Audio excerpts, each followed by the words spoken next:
Hey, good morning and good evening. ¿Cómo estás? Mi amigos, mi amigas. It's Michael and Texas Jake, and talking to you again about a perspective, or what I've gathered over the months of my adventure in the dating community of the Philippines area, and what my experience is, and how in that length of time that I've spent, how much I researched by either YouTubing in or Googling different facts about the country and the types of people that are there.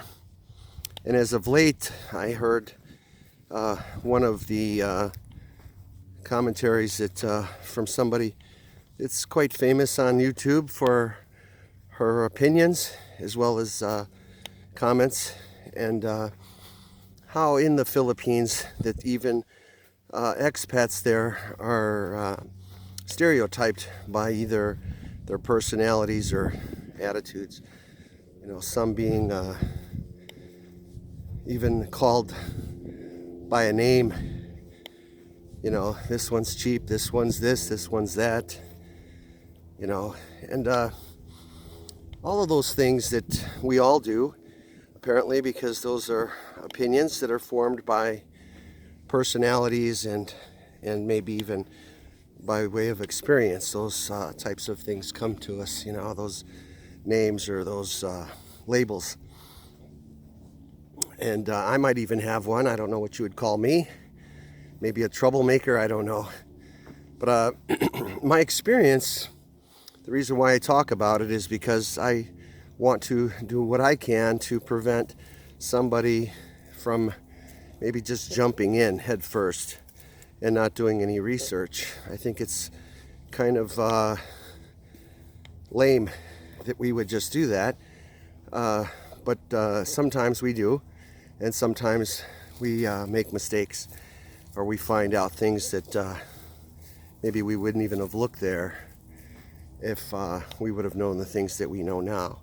So my objective is just to at least inform you of my experience, personal, and what I see often.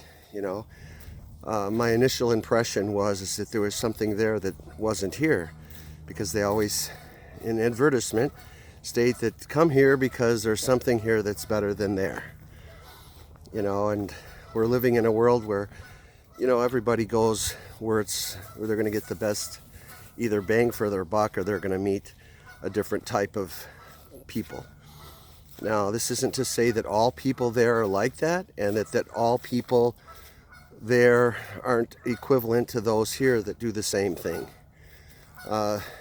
What I noticed, though, and I just didn't think that I would as much as I did, is that the attitudes of the people that live there, some feel, what's wrong with that? Or if you're working with what your mama gave you, as the saying goes, what's wrong with that if that's how you make your money? And I am not opposed to people doing whatever they want to do, but what I am opposed to is that some have gone as far as use those things, what their mama gave them, and they're swindling, and they're hustling, and they're giving false hopes, or saying things that have, there's nothing there. There's no substance. It's just things that are said.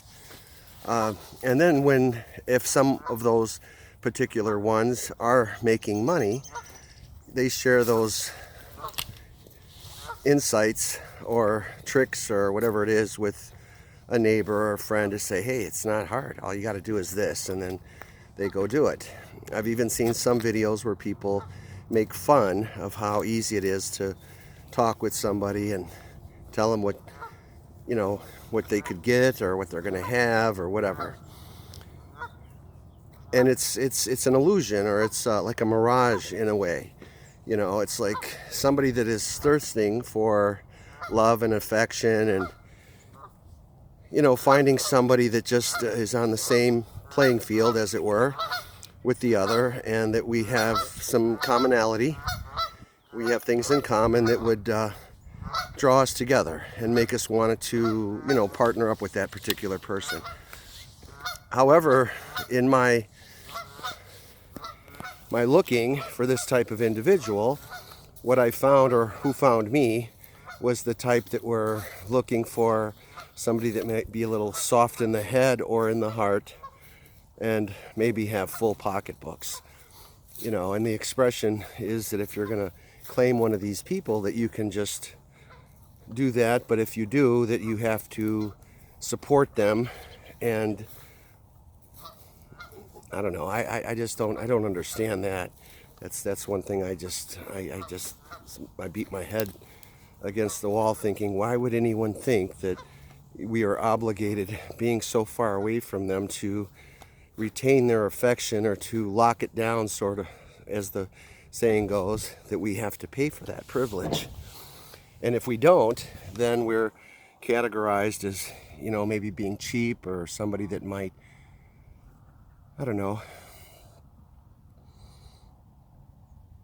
not be worth his salt, I guess, However, in my discovery is that these particular people that are doing this aren't doing it with just one person, they're doing it with many. And because they do that, and they flaunt their bodies, they use American backdrop music that would be considered, in poor taste, I would think, especially for, a country that is this was my initial impression, that they were a little bit more chaste, a little bit more conservative, and they were less prone to doing stuff like that publicly. That would be something that you might do in the chambers with your husband and or boyfriend, but not something that you would publicly display, trying to entice people, especially of an older age, to not only look at it, but to be under the impression that that's something that not only you could have, but that would be yours. And there's a lot of that going around globally, but much to my chagrin, I just didn't expect from an Asian culture, where you think of, just this quieter, milder spirit. Or I didn't think that I would see so much dominance. And what I mean by that is that they want to run the show. They want to be in charge of the man. And even that Tompo stuff that probably, I would say, is not just being silent and quiet, but it's more of I'll stay away long enough for you to remember me, see what you got, hurt over the fact that I could just be in somebody else's arms or whatever, and I'm just gonna make you very much aware of that by staying away, and that's not, it may be a practice that is used there, but it's not one that is appreciated in the United States. We are real big here, American men, on good communication, being upfront with the other, leveling with the other, and just laying your cards on the table. And there's too many aces up the sleeve, as it were, and I don't think that that's good marriage material, in my opinion. And just because you can cook and clean a house and lay down when expected to, that's not all there is to life, So you have to be, as close to that person as you can be, and that doesn't happen in 5 minutes or in 5 days or in just short encounters and conversations on the internet. And but I think that some of us, especially the older, it's not easy pickings sometimes, because I think people are a little bit more conservative about how they come in contact with others. They just don't do that, as loosely as within 10 minutes, 3 days, whatever, proposing, I love you, mahal kita, all that stuff. You can throw that out the window because it really doesn't mean anything more than the words that are spoken. There's no depth to it, because this is something that is just spread so thinly, because it seems like the whole objective is to make that money. And if they don't ask you for it and they want to make it on their own, that's probably being done through multiple, large quantities of, suitors, and with no more intent than just to say, I'll like you today, I'll dance for you today, I'll smile at you, I'll give you, false impressions.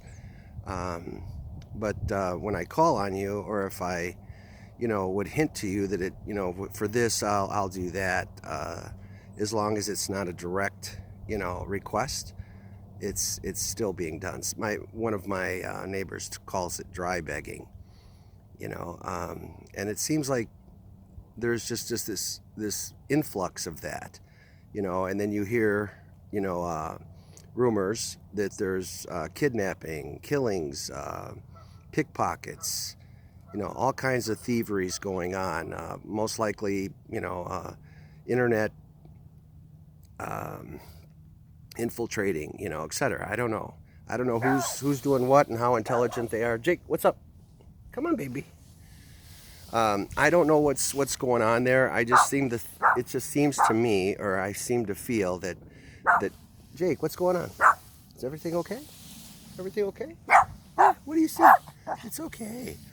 So I see all of this going on, and like I said, as of late, it was noted to me, and it wasn't, I don't think to me, but everyone gets to see these videos, is that you are, segregating us by personalities, or by who does what, who doesn't do what, who's this and who's that. It's probably done by what you wear, what they think you have or don't have. Hey, Dirk, it's Dirk. But this is something that just keeps going on and keeps going on, and it just seems to be no end to it. I'm saying this to say, we're concerned about different types of stereotypes and hatreds that are formed by what others are doing. That happens in all cultures. But you are also stereotyped for what your neighbor's doing and what others are doing to some of these single guys that are vulnerable. I'd like to see a stop to it. I hope that those people get caught or arrested. And you may think, well, for what? They're doing nothing wrong. But what you are is you're creating divisions between cultures and people, and it's very dangerous, in my opinion, those types of things. So it's just me giving my 2 cents again, and do something right by your neighbor. Try not to do those things to others, because it does affect us all. It's Michael in Texas. Jake, take care. Have a good one.